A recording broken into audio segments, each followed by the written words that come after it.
Imagine a quiet Tuesday afternoon. You finally reclaimed the house, the empty nest years have arrived, and you're eyeing that spare bedroom for a home gym or a library. But then you walk past your daughter's old room, the one with the faded posters and the shelf of childhood trinkets, and you realize it's not empty anymore. At 29, she's moved back in, and as you catch a glimpse of Paddington Bear and Winnie the Pooh still perched on the headboard, you realize something profoundly awkward. Those stuffed animals are now the silent, wide-eyed witnesses to the romantic and social life of a grown woman who simply cannot afford to leave. It is a scene currently playing out in roughly 65 million households across America. We used to write books about coping with the loneliness of the empty nest, but today parents are flooding helplines and forums asking how to get their nests back. There is a strange, lingering tension in the air, a feeling that while biology signaled the start of adulthood years ago, culture has indefinitely delayed the finish line. What's truly striking is that even during the height of the Great Depression, we didn't see this many adults living with their parents. Today, the journey from college graduation to starting a family takes 50% longer than it did for the previous generation. It's a protracted transition that has turned the parent-child dynamic into a confusing, unscripted territory. Why is it that today's young people are failing to launch, or more accurately, being held back by a world that looks nothing like the one their parents conquered? And why does this third individuation, this late-stage break for independence, feel so much more volatile than the terrible twos or the teenage years? We are witnessing a fundamental shift in the American family, one where the rules of the house have vanished and neither side knows who is actually in charge. Okay, so let's unpack this enormous demographic shift. We're dealing with a protracted transition, right? A developmental period that, if you look back historically, it didn't really exist. It's basically defined by delay. And academics have, they've given it a specific name, emerging adulthood or EA. That's exactly right. And this concept, which was formally put together by psychologist Jeffrey Arnett back around the turn of the millennium, it identifies this really distinct phase. It's squished between late adolescence and what we used to just call early adulthood. And crucially, this isn't just like an extension of your teenage years. It's qualitatively different. It mostly covers ages 18 to 29, and you see it most clearly in developed nations where, all that prolonged education is basically a requirement now. And what's so interesting is what defines this phase isn't so much what they are doing, but really what they haven't yet done. It's kind of defined by absence. Precisely. You're talking about people who, for the most part, they don't have children yet. They are not living in their own homes. And they often lack that stable, sufficient income to be fully independent. Exactly why Arnett famously described it as a role-less role. They've left behind the really fixed dependencies of high school and their parents' rules, but they haven't yet taken on the fixed, highly constrained roles of a committed marriage or parenthood, or even a stable career path. It's a total demographic gray zone. If you looked at a population sample in the US back in the late 90s, almost everyone under 20 lived at home. Something like 98% were unmarried. Simple. Then you look at people in their mid-30s, and it was also pretty clear. 75% were married, 75% were parents. But that 18 to 29 bracket today, it's an absolute mixed bag. You've got full-time college students, people working minimum wage jobs, people who have boomerangs back home, people who are cohabitating but not married, and then you've got people deep into grad school. There's just no consistent normative path anymore. And that lack of a clear shared path is exactly why the psychological dimensions are so central to this. It's the subjective experience that really defines this stage of life. And based on, tons of interviews, Arnett was able to distill 5 key psychological features that consistently describe what it means, what it feels like to be an emerging adult. Okay, so the first one, and it's maybe the most dynamic, is the age of identity exploration. This is the time when young people are actively trying out all these different possibilities in love, in their work, and even in their larger worldviews, their politics, their philosophy. They're trying to develop a definite sense of who they are, what they're capable of, what their limits are, and what they actually value. Right. It's the period where dating stops being just recreation, which is typical for teenagers, and it becomes a serious search for a life partner. Work moves beyond just a part-time job for pocket money, and it becomes about experiences that actually build a resume, that explore a genuine career path. I mean, they might try 3 different majors in college or take 2 gap years working abroad or even move through 4 different cities before they settle on a general direction. It's an active and sometimes chaotic search for self-definition. And that very exploration naturally leads us to the second feature, which is the age of instability. I mean, it makes sense if you're exploring, your life is going to be inherently unstable. And you see this instability manifest in their living situations and their careers. Oh, absolutely. Moving around is a hallmark of this stage. They might, move out for college, then move back home for the summer, then move to a new city for an internship, then cohabitate with a romantic partner for a year, and then move back home again after a breakup or a layoff. And this instability, it also defines their work lives. They shift jobs frequently. But it's not because they're inherently lazy or unfocused. It's because they're acquiring the knowledge, the training, the networks they need for their ultimate adult careers. The instability, ironically, is often the very thing they're using to build a solid foundation for their long-term stability. I think that's a really crucial nuance there. This instability isn't a sign of failure, it's the necessary groundwork. But because they don't have those fixed, entrenched roles yet, the third feature takes hold, the age of self-focus. They are structurally, almost totally free to focus on themselves. They don't have kids who need their attention. They don't have partners relying on their financial stability. And this self-focus, it's not selfishness in a negative way. It's a critical, almost mandated time for self-development, for developing knowledge, for sharpening skills, for understanding your own emotional needs, and making self-care a priority. They have this incredible opportunity for personal growth before, the massive constraints of a mortgage and school fees and maybe caring for aging parents finally settle in. Right. But despite all this freedom and exploration, the fourth feature really captures the cognitive dissonance of it all. The age of feeling in between. They're 25, they can vote, they can drink, they can sign contracts, but they just don't feel fully adult yet. Yeah, they feel like they've definitely finished being an adolescent. That chapter is closed. But full adulthood, that feeling of having arrived, it just feels out of reach. They have a huge amount of personal control and independence. They make their own schedules, their own decisions, but they often rely so heavily on their parents for foundational support, whether that's, health insurance or tuition or just a place to sleep or even a grocery allowance. They're independent decision makers who are still, in many ways, financially tethered. And yet, and this is the surprising part, despite all that ambiguity and the financial pressure, the fifth feature is incredibly encouraging. The image of possibilities and optimism. It's true. They really believe that so many different futures remain open to them. The road hasn't narrowed yet with them. A staggering majority, we're talking over 90% of young Americans in this age group, express real optimism that their lives will be as good as or even better than their parents' lives. And this optimism is not just about money.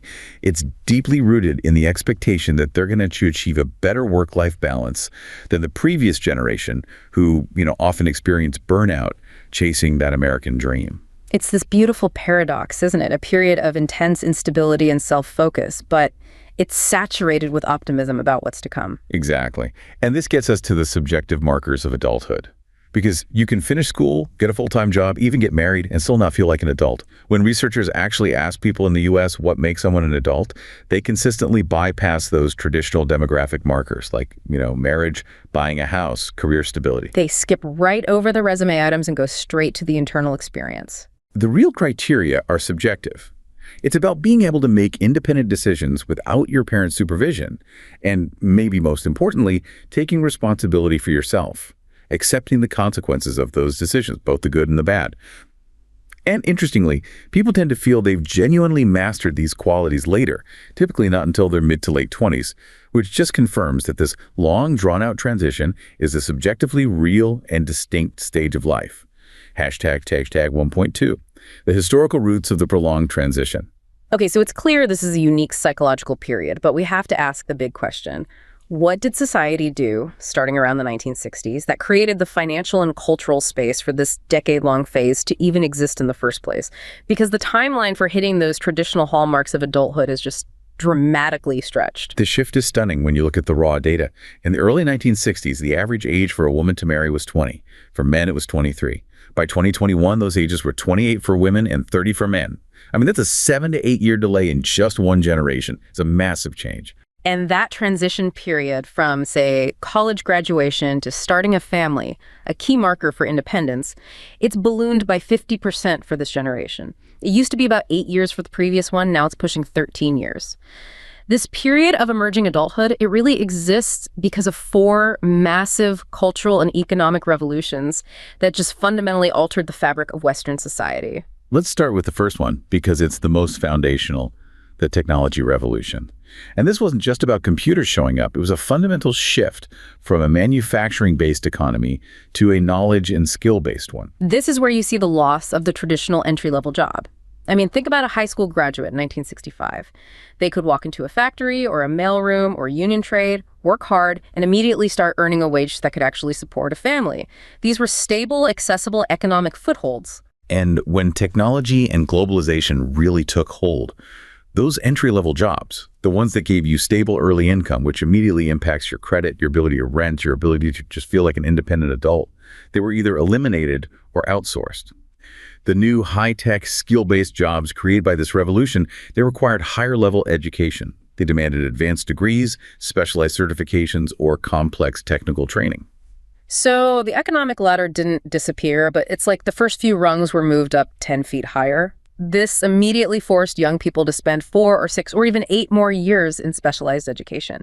And that automatically prolongs their time in financial dependency and delays things like marriage and having kids. The second revolution that really cemented this phase was the sexual revolution. This peaked in the 1960s, and it was driven by huge social change, but it was medically enabled by the introduction of effective, reliable contraception.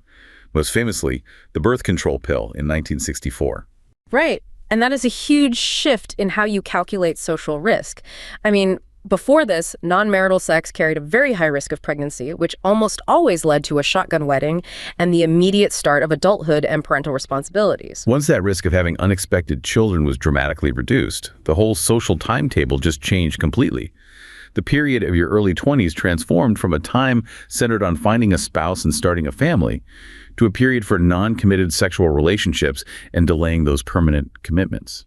Marriage became a choice to be postponed, not a necessary prerequisite for entering the adult world. Then you have the women's movement, which just completely rewrote the social script for half the population. Before the 1960s, the primary social expectation for women was pretty much immediate marriage, having kids, and being a full-time homemaker. The women's movement altered those expected roles completely, opening up career and higher education opportunities that were previously, closed off. Women embraced higher education in massive numbers and began pursuing serious long-term careers. So this meant that the years that were typically for childbearing and family formation, the early 20s, were now dedicated to establishing a professional and educational footing. This intentional delay of those cornerstones of adulthood created more flexibility and more space for everyone, further solidifying this emerging adult phase. And finally, the fourth powerful driver was the youth movement. And this was less about technology or law and more about a cultural shift in what people even aspired to. Exactly. Prior generations, they aspired to become adults. Adults were seen as wise, capable, independent, in control. The youth movement, starting in that counterculture era, began to idolize youth itself. I mean, think of the cultural slogans. Don't trust anyone over 30. It was a total rejection of the perceived stiffness and conformity of the generation before them. That's it. This cultural celebration of youth and the renunciation of aging led young adults to postpone the traditional markers of adulthood like marriage and kids, not just for economic reasons, but because being young and free was now seen as culturally superior. They consciously prolonged their youth into their 20s and 30s, further cementing this extended phase of identity exploration and self-focus. These 4 revolutions, technological, sexual, feminist, and youth-focused, they all converge to create the reality we have today. So we have this new phase, this emerging adulthood, but it's not happening in a cultural vacuum. It's fundamentally rubbing up against some really harsh economic realities and, interestingly, something much deeper, our own evolutionary wiring. And this friction is causing a lot of distress. And the most immediate and visible evidence of this friction is what we call the Boomerang Trend. This is the phenomenon we touched on right at the top. The most common living arrangement for Americans in their 20s is now living with one or both of their parents. It's just a striking historical reversal. It's a profound shift. It really highlights the severity of the current economic environment. We didn't see residential patterns this skewed, not even during the deepest parts of the Great Depression when unemployment was way higher. And why? Because the modern financial squeeze is structural and really insidious. And the financial drivers are absolutely relentless. The biggest pressure point is housing. Okay. Housing costs, rent and mortgages, they've been rising 5 times faster than median salaries for decades now. You simply cannot launch independently in a major city unless you're already earning well above the median income or you have significant financial help. And that's compounded by the difficulties in jump-starting a career. As we just talked about, the new economy requires these post-secondary credentials, which often means student loan debt. Then, young adults often struggle to find jobs that are even commensurate with that specialized training, which leads to underemployment or these long job searches while they're living back at home. The debt-to-income ratio often forces co-residents just to avoid financial catastrophe. And the ripple effects of living at home are everywhere, even in the bedroom. This is that Paddington Bear problem you mentioned. That image, a 28-year-old trying to navigate modern romance with the silent, wide-eyed gaze of childhood stuffed animals watching, it instantly captures the absurdity of this cultural time warp. It sounds funny, but it has some really serious implications. The 20s and early 30s are biologically a period of peak sexual drive and activity, but living down the hall from mom and dad puts a massive damper on intimacy and sexual frequency. It shrinks your potential dating pool, and it severely limits the ability of emerging adults to establish any kind of relationship autonomy. And you have to wonder if this physical and social damper actually contributes to the postponement of marriage and long-term commitment. If you don't have the private, autonomous space to fully develop and test out mature relationships, how can you make the decision to commit to one for life?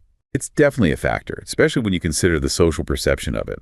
Since living at home after age 22 hasn't been the norm in the U.S. for decades, there's no cultural script or rule book for families navigating this.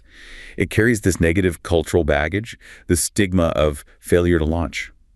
It feels like a personal failure to the young adult rather than what it is, a successful adaptation to a broken housing and wage system.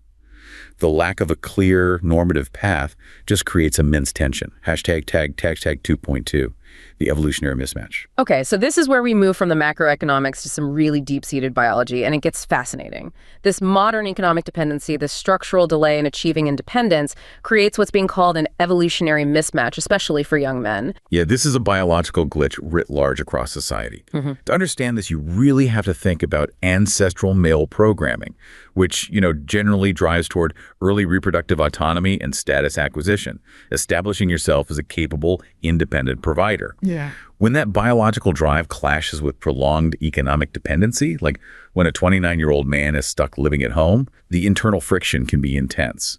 This dissonance really defines a significant part of this generation's specific struggle. So why is status acquisition so critical to this equation, particularly for males, from an evolutionary perspective? It comes down to the fundamental difference in reproductive investment. Females invest massive resources in large eggs, in gestation, in nursing. Males produce millions of, expendable sperm. And because females are the higher investing sex, they're universally the choosier sex. This choosiness means the reproductive market becomes incredibly competitive for males. It's almost a winner-take-all scenario. So the stakes are just way higher for men to achieve status because historically that status translated directly into reproductive access. Exactly. Some estimates suggest that in ancestral human history, possibly only 1/3 of males ever reproduced at all. And that's due to the high prevalence of polygyny, where high-status males took multiple mates. So if a male didn't strive fiercely for status, to be the alpha, he was very likely to be a genetic dead end. This relentless drive selected for traits that were conducive to male-male competition, like risk-taking, physical strength, and larger size. Status was defined by being formidable and being able to provide. Okay, that makes perfect sense in the ancestral environment. You're fighting mammoths or other tribes. But now we're in this atomized urban environment where status is acquired through like coding skills or getting a corner office. How does our biological programming cope with that shift? That's the mismatch. In the modern dating market, which is now so heavily mediated by dating apps and social media, independence is the primary currency of attraction. We are driven to find partners who are capable of providing for themselves and eventually for a family. So this delayed transition to independent living is a massive hit to the perceived social hierarchy and mating value of an adult male. It creates a profound sense of romantic displacement. A 28-year-old living in his parents' spare room, no matter how kind or intelligent he is, is often perceived as lower status than a peer who lives independently. Even if that independent peer is less financially secure or happy, the lack of their own space just signals a lack of achieved autonomy and capability. Let's delve into what modern status actually is then. If ancestral status was all about muscle, what does the cross-cultural research tell us about status criteria today? Well, we have universal status criteria that benefit both sexes equally across pretty much all cultures because they relate to the value you bring to a social group. These include things like being a trusted group member, having high intelligence, having a wide range of knowledge, honesty, being creative, and being a hard worker. Resource acquisition ability, like career success or a high-paying job, also benefits everyone significantly. Okay, so those are the universal modern meritocratic traits. But where do the evolutionary sex-differentiated traits still show up? Because they do, right? Oh, they absolutely persist, which just proves the power of our inherited psychology. Traits that are found to be more central to men's status include things like protection ability and willingness, leadership qualities, and athleticism. These are really the modern echoes of the ancestral need for hunting and defense. So even if a man works in, I don't know, a data entry job, his status is still being subconsciously evaluated, at least in part, based on his willingness to take charge or his physical formidability. Exactly. That's the mismatch in action. Meanwhile, traits that are more central to women's status include appearance and attractiveness, which is a key indicator of reproductive value along with domestic skills like cooking, parenting, and cleanliness. And critically, a woman's sexual strategy, things like fidelity, chastity, long-term mating success, that increases a woman's status more than a man's. Whereas sexual promiscuity lowers status much more dramatically for women compared to men. That really reveals a deep cultural asymmetry that still privileges traditional female roles and, frankly, punishes women for behaviors that are often ignored or even praised in men. It shows that while criteria like intelligence have universal value, others, like physical strength or aggression, may be archaic vestiges in modern civilized settings. Yet they continue to influence status because of the deeply evolved psychological mechanisms that drive mate selection. The mind is operating on the old rules, but the economy is enforcing new ones. #THH 2.3, Crisis of Masculine Identity. And this mismatch, it takes a profound psychological toll, especially when the economic necessity of living at home meets that ancestral drive for autonomy. We are really talking about the struggle for what's called psychological sovereignty. Psychological sovereignty is that feeling of being the master of your own destiny, the person in control of your life and your domain. When an adult child, let's use the example of a 31-year-old who moved back home after a layoff moves back in, they suddenly lose that sovereignty. Right. They're living under someone else's roof, they're abiding by someone else's rules, often in a physical space that's totally associated with their childhood. And the parental dynamic, it often just regresses to the mean. The parent, who typically achieved their own independence decades ago, may feel compelled to offer unsolicited advice on a career, financial choices, or even mundane things like how to do laundry or manage a dating life. For the adult child, this advice, no matter how well-intentioned, is interpreted as a stripping away of their autonomy. It triggers a psychological regression back into a dependent, almost adolescent state. And for a man who is already feeling the weight of that evolutionary mismatch, that pressure to be a provider and a protector, that loss of sovereignty can create a profoundly fractured masculine identity. It's a slow erosion of the soul, as one emerging adult described it. If his worth is historically tied to being the provider and the master of his own domain, then living dependent on his parents just undermines that fundamental identity structure. He struggles to reconcile his adult capabilities with his financial constraints. This psychological crisis, it ties into a much broader sociological observation about the erosion of the traditional father and husband role in society. The hypothesis there is that men may actually need the status and the structure of the main provider role to feel fully involved and integrated into family life. So when cultural and economic shifts enable wives to become both provider and procreator, meaning they earn a significant income and still carry the majority of the household, and emotional labor husbands can begin to feel like exiles in their own homes. They lose their central defining function. Exactly. And when you look at the statistics on fatherhood, this erosion is stark. 1 in 6 fathers does not live with any of his children, and over half of non-resident fathers minimize contact within 8 years of a separation. The delayed launch and the resulting psychological friction are actively updating our models of adulthood, but without providing clear, compelling new roles for men to occupy. Yeah. And that leads to significant identity struggle and ultimately detachment. So this personal struggle, it doesn't just stay confined to the living room. It bleeds out into a broader societal phenomenon that we hear discussed all the time today, the male loneliness epidemic. The root causes here are these massive structural shifts, not just, personal failings. Sociologically, male loneliness is really a symptom of failing infrastructure. It begins with the decline of stable industrial and manufacturing jobs that provided a clear, blue-collar path to identity and purpose for generations of men. And at the same time, young men have been falling behind in education, and this problem starts long before college. You can see it in primary and secondary schools. So the traditional economic avenues for masculine identity are vanishing, while the modern meritocratic avenues like education are increasingly dominated by women. Correct. And both of these structural failures are happening against a backdrop of this hyper-competitive, isolating capitalism that systematically weakens our community institutions, churches, unions, neighborhood associations, all the things that once provided necessary social scaffolding and a sense of belonging.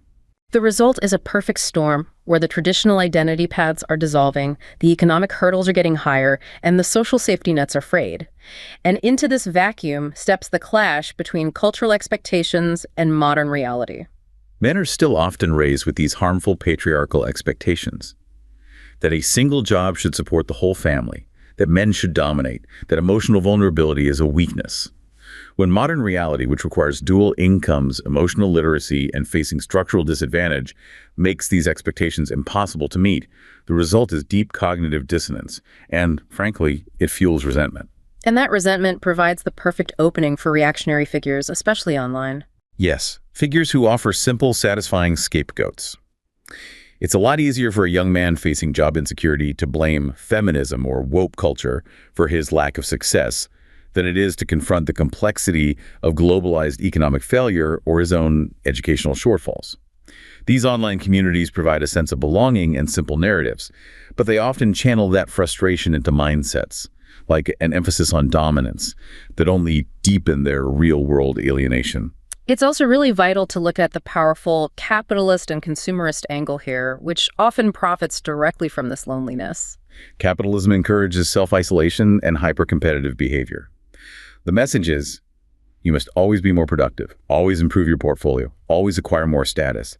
Not to feel happy, but to become attractive to women who are positioned as the ultimate reward for status acquisition. This creates a perverse feedback loop where lonely, competitive individuals are then more likely to pay for connection, whether that's through premium dating apps or self-improvement courses or fitness regimens designed to meet impossible, highly commodified beauty standards. And women, in this system, they're often objectified and commodified as objects of exchange based on the status that men acquire. The rhetoric, the idea that you have to be rich to compensate for perceived shortcomings, channels men's attention away from questioning economic inequality and toward relentless internal competition. The system profits from everyone's insecurity, and the anger gets polarized along gender lines. It's deflection in the purest sense. Instead of addressing the root cause of inequality and instability, the discussion becomes about who is winning the dating game. And while men are sold insecurity about their status, women are sold insecurity about their appearance, leading to their own forms of consumerism, like cosmetic procedures, to meet the unrealistic standards set by digital media.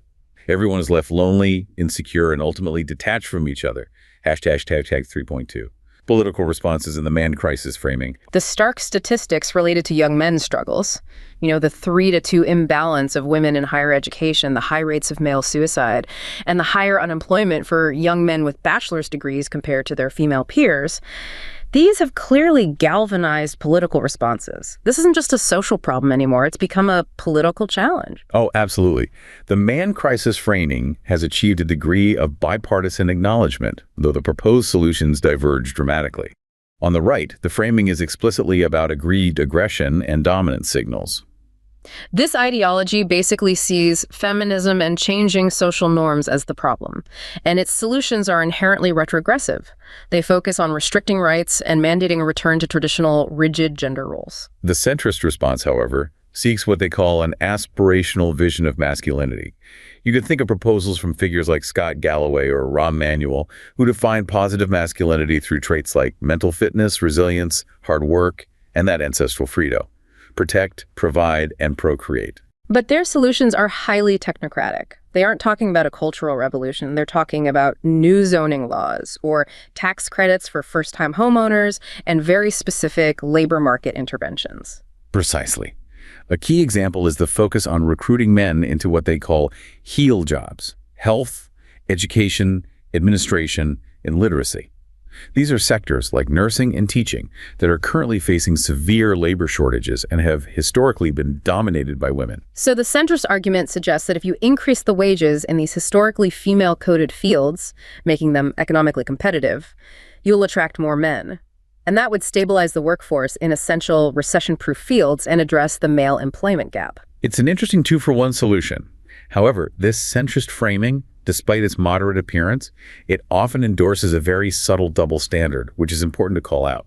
Right, because if the data shows that women are equally or even more financially stressed dealing with the exact same housing costs and student debt, why does the centrist argument suggest the crisis affects one gender with particular potency? Because the argument explicitly states that men and women are paying the same financial bill, but the social and spiritual price extracted from men is higher.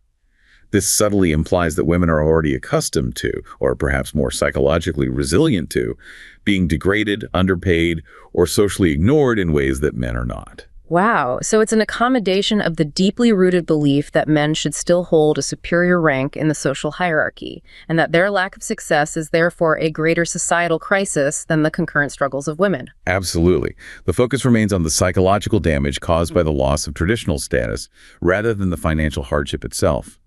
For example, the psychological pain felt by a man who cannot provide is treated with higher societal concern than the very real financial hardship faced by a woman who is now forced to take on the provider role while still doing the majority of the household labor. The focus shifts to the damage done to the traditional male role rather than the societal failure that's causing generalized hardship for everyone. Hashtag tag 3.3, the parent-child relationship in a changing world. Let's bring this tension back into the home, focusing on the parent-child relationship in this new, unscripted territory. The fact that the dynamic is so volatile now is really rooted in the previous generation's parenting style. Today's parents of adult children, largely baby boomers parenting millennials, were intensely, almost uniquely, involved in their children's lives.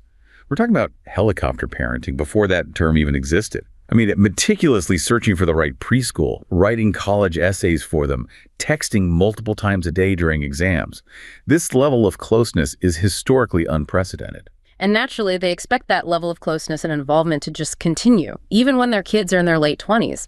And this creates the unscripted territory where neither side knows the boundaries anymore. The issues that previous generations worked out in their early 20s, setting boundaries, financial struggles, relationship choices, are now shifted to a much later age, when the emotional stakes are just so much higher. This protracted transition forces both generations to navigate a relationship that has no clear end date and no clear set of expectations. And this late-stage individuation is complicated by the current mental health context of young adults, which parents are confronting directly precisely because of that closeness. Right. Rates of depression and anxiety among young adults have risen dramatically even before the pandemic. And they have no shortage of realistic causes for this distress. Crushing student loan debt, the existential threat of climate change, persistent political divisiveness, and the very real belief that their generation will never achieve the same level of financial comfort as their parents did. So because today's parents are often in daily contact with their adult children, they are directly exposed to the substance abuse, the chronic anxiety, the financial despair of their kids. It makes the job of letting go feel not just psychologically painful, but practically irresponsible. And this creates the core tension between financial dependence and emotional independence. The economic reality necessitates the adult child accepting financial assistance, whether that's free rent or car payments or help with utilities. But at the same time, the adult child needs to maintain their adult identity and their psychological sovereignty. Exactly. They feel conflicted about needing the money. So they assert their autonomy in the only realm they can control, rejecting parental advice or input. It's an act of necessary psychological assertion. It's them saying, I still need you to support me financially, but this doesn't mean I'm not capable of managing my own life, making my own mistakes, and taking my own responsibility. And for the parent, this is just fraught with confusion. They're writing the checks, they're absorbing the stress, and yet they are being actively rejected on a psychological level. It violates every expectation they had about what their relationship would look like at this stage, and that leads to deep stress and uncertainty for both parties. Okay, so given that this territory is so unscripted and the pressures are structural, not personal, how can parents and adult children navigate this transition successfully? What guidance emerges from the experience of families who are currently dealing with this extended phase? For parents, the starting point has to be radical acceptance. You have to embrace the acceptance of permanence. The notion of the empty nest at age 22, where you are financially and emotionally done with parenting, is simply obsolete in the modern economy. So parenting never truly ends, and your active involvement, whether that's financial, emotional, or just consultative, is going to last longer than you ever expected.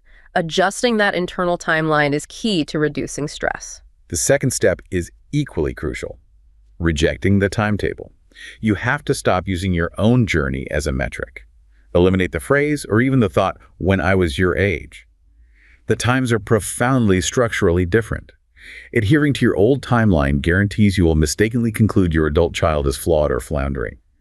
You have to measure their progress against the current economic reality, not your past success. And when that inevitable friction arises, the rolling of the eyes, the sharp pushback against a well-meaning suggestion, parents have to actively practice understanding individuation. That resistance is the root cause of the behavior. It's not a personal attack. They're not rejecting you as a person. They are asserting their need for autonomy and their psychological sovereignty. If you can appreciate that pushback as a sign of healthy development rather than disrespect, you shift the emotional dynamic entirely. Which leads directly to the practical rule of intervention, which is so essential for fostering capability, the speak up or bite your tongue rule. This principle demands extreme restraint from the parent. Yeah. You only speak up, you only intervene or give unsolicited advice if the adult child is about to do something with serious, irreparable, harmful consequences. We are talking about true danger: illegal activity, self-harm, or massive financial ruin. So everything else, their job search technique, their dating choices, the cleanliness of their room, the career path they choose, that all has to remain their domain. Unless they specifically ask for your opinion, you need to keep it to yourself. Because that silence is what facilitates the development of their problem-solving skills and their autonomy. And that ties into the overarching goal of support. Your objective is not to solve their problems for them. If you solve every problem, you only confirm to them that they are incapable of handling life without you. The primary goal must be to help your adult child feel capable and confident enough to handle life's challenges on their own. This transitional time is fraught, but if it's navigated correctly, with boundaries, acceptance, and restraint, it leads to a mature, established adult relationship where the dependence wanes, and the parent-child bond can evolve into a closer, mutually respectful friendship. It requires a paradigm shift for both generations, really, acknowledging that the path to adulthood is now a marathon, not a sprint. So what does this all mean when we bring together the delayed launch, the economic pressures, the biological mismatch, and all this political friction? Well, we've seen that modern life, which was forged by those 4 big cultural revolutions, it mandates that young people delay traditional markers of success and independence well into their late 20s and 30s. And this creates emerging adulthood, this long, self-focused period that is structurally necessary and, in many ways, full of possibilities. However, our cultural signals, and especially our deeply rooted evolutionary wiring, still heavily punish young adults for this necessary delay, particularly in the realm of status, mating value, and that sense of having achieved psychological sovereignty. The central tension, therefore, it lies in that gap between being biologically and psychologically ready for full autonomy and the economic reality of prolonged dependency. The result is a highly self-focused developmental period that is both an age of possibilities and an age of profound internal friction for both the struggling adult child and the boundaryless parent. And we've observed how this psychological pressure is then mapped onto the political landscape, leading to a man crisis discourse where even centrist solutions end up prioritizing the protection of the traditional male psychological role that need to protect, provide, and procreate over addressing the generalized economic hardship that affects all young people. The discussion about the male crisis and delayed independence, it reveals a fundamental, deep truth about how society measures value. Even when women face the same financial hardship and are now stepping into those provider roles, the greatest societal concern consistently centers on the psychological damage done to the cohort that historically measured its worth by its ability to immediately acquire status and provide. The real challenge of this third individuation is not just leaving the nest, it's redefining worth in a world that structurally refuses to offer the immediate traditional means to acquire it, forcing us all to reconcile ancestral urges with modern necessity.